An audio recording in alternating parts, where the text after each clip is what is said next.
দুটি দুইতলা ভবনের নির্মাণ শেষ হয়েছে 2023 সালে। তবে দোকানগুলো বন্ধ, ধুলো জমেছে সবখানে। অনেকেই ব্যক্তিগত পণ্য রেখে দখল করেছেন ভবনের অংশ। এই চিত্র মেহেরপুরের গাংনী ও মুজিবনগর উপজেলার হাট ভবনের।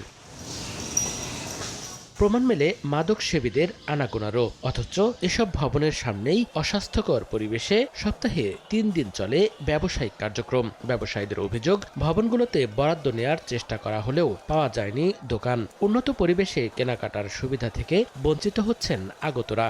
22 সাল থেকে 25 সাল পর্যন্ত এই বিল্ডিংটা অরক্ষিত পড়ে আছে। ঘরগুলো যদি কাজে লাগায় তাহলে আমাদের একটু সুবিধা। এখানে 20-25টা 30টা দোকান আছে, সেখানে থেকে বেকার অনেকজন দোকানি তারা উপকৃত হতে পারবে। দীর্ঘদিন ব্যবহার না করলে তো বিল্ডিং আপসাপ নষ্ট হয়ে যাবে। তবে স্থানীয় সরকার প্রকৌশল বিভাগের দাবি, ইতোমধ্যে 2টি হাট ভবন হস্তান্তর করা হয়েছে উপজেলা প্রশাসনের কাছে।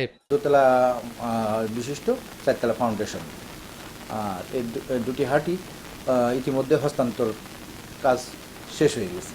বিগত সময়ে নানা জটিলতায় ভবনগুলোতে দোকান বরাদ্দ দেয়া সম্ভব হয়নি। দাবি উপজেলা প্রশাসনের। আশ্বাস দিয়েছে হাট ভবনগুলো দ্রুত চালুর।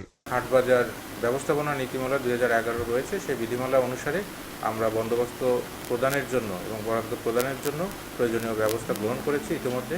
দেশব্যাপী গ্রামীণ হাটবাজার অবকাঠামো উন্নয়ন প্রকল্পের আওতায় মেহেরপুরের 3 উপজেলায় হাট ভবন নির্মাণে ব্যয় হয় 6 কোটি 18 লাখ টাকা, যার মধ্যে সদর উপজেলার হাট ভবনটি এখনও নির্মাণাধীন।